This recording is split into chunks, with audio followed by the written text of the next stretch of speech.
Bonsoir chers auditeurs et chères auditrices de notre web radio R212, Aziz Bousseta, en sa qualité de chroniqueur invité, partage son avis et sa réflexion avec vous dans cet article intitulé Débats sociétaux, le gouvernement ne dit rien et la société n'arrive à rien. Le voici en podcast pour vous. Aziz Bousseta entame son propos ainsi. En naviguant sur la toile ou en lisant des périodiques qui existent encore crânement, un observateur peut avoir le sentiment que ça bouge dans le pays, que la société est parcourue de débats enflammés, de discussions passionnées. Mais constatons que sitôt lancé, un débat s'arrête, sitôt apparu, une idée a vite disparu, et sitôt allumée, une flamme s'éteint. Phénomène intéressant à étudier, un jour venu, par des sociologues, depuis le début de ce siècle, le Maroc vit au rythme d'une société civile animée, engagée, parfois enragée, très souvent enflammée. Deux camps se disputent et parfois même, discutent, les dits plutôt progressistes et les dits globalement conservateurs. Tout tourne autour de ces deux idées, de ces deux postures, et en premier lieu les questions et thématiques liées à la société. Et à la foi.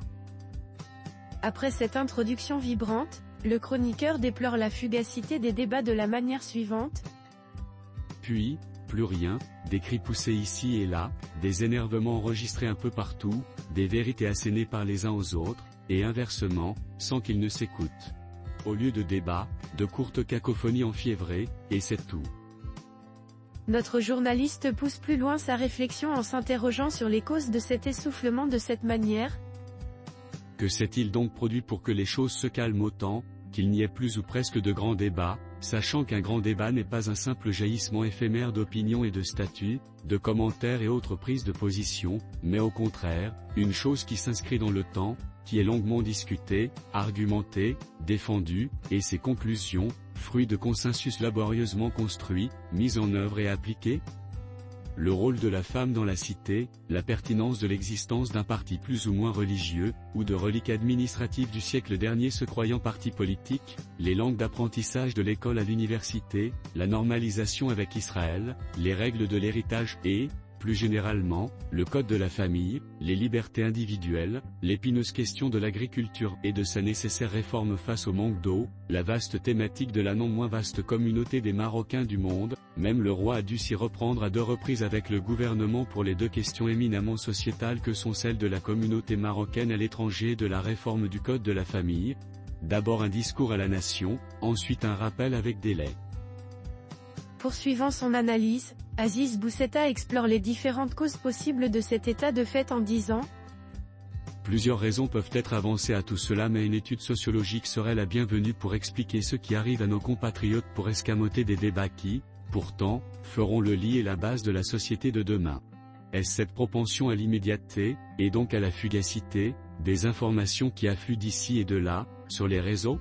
Est-ce aussi, et toujours dans les réseaux, cette culture de l'oubli des faits et cette habitude de l'information jetable, de la réflexion de surface, qui est véhiculée par les Facebook, X, Instagram, LinkedIn et assimilée?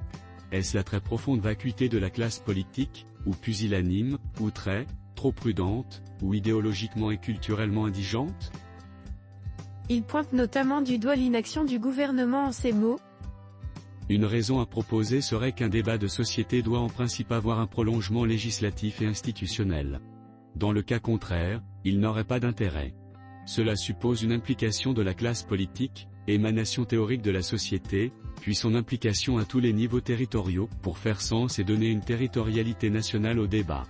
Mais cela n'est pas, rien ne se passe, les gens disent ce qu'ils veulent sur ce qu'ils veulent, puis vaquent à leurs occupations, les politiques restant dans leur coin, faisant de la politique. Les élus locaux sont de culture approximative et les élus nationaux sont pour une très grande part davantage intéressés par eux-mêmes que par leurs électeurs. Il manque à ce pays cette nécessaire passerelle entre la société et la politique, qui nous manque aujourd'hui si cruellement. Le fait d'avoir un gouvernement technocratique depuis 3 ans doit jouer un rôle dans cette situation, dont il est vrai que sous la nouvelle constitution, le chef du gouvernement, et donc son cabinet avec lui, détiennent un rôle central dans l'animation du débat national et l'arbitrage entre les idées émises. Mais Aziza Kanouche, technocrate invétéré, a le nez sur le guidon et les yeux rivés aux chiffres. Il n'a ni le temps, ni ne s'est donné la compétence, de penser la société, de le dire, de concevoir des idées, de les partager, les discuter et les défendre.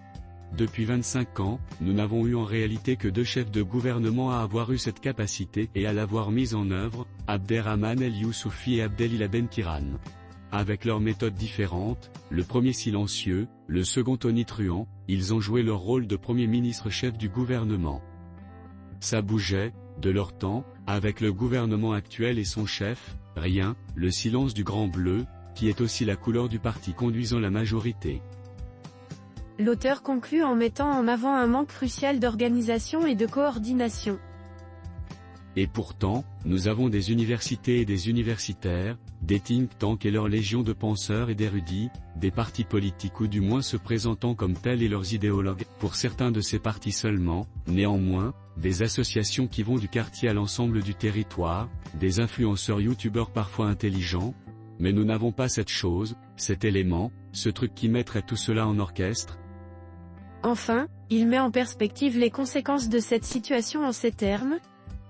Au final, nous construisons un pays mais pas ses hommes et ses femmes, car ces hommes et ces femmes ne peuvent se construire et se bâtir que dans un cadre social animé, vivant, où rien n'est imposé, où les choix opérés ont fait l'objet de discussions, puis imprimeront l'esprit des lois à venir. C'est peut-être là la raison qui pousse tant des nôtres à aller ailleurs, y chercher une vie moins monotone, plus colorée, plus diverse et diversifiée. Aux dernières nouvelles, il serait plus de 6 millions des nôtres à vivre hors des frontières.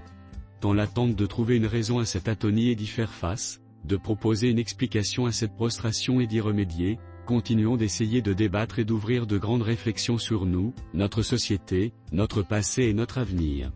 Amorcer un débat est toujours meilleur que pas de débat du tout. Chers auditeurs de la web radio R212, merci d'avoir été à l'écoute de ce podcast et de partager avec nous ce moment d'échange et de découverte. Votre présence et votre fidélité sont notre plus belle récompense. On se dit à très bientôt, si vous le voulez bien. Avec toute notre gratitude, l'équipe de R212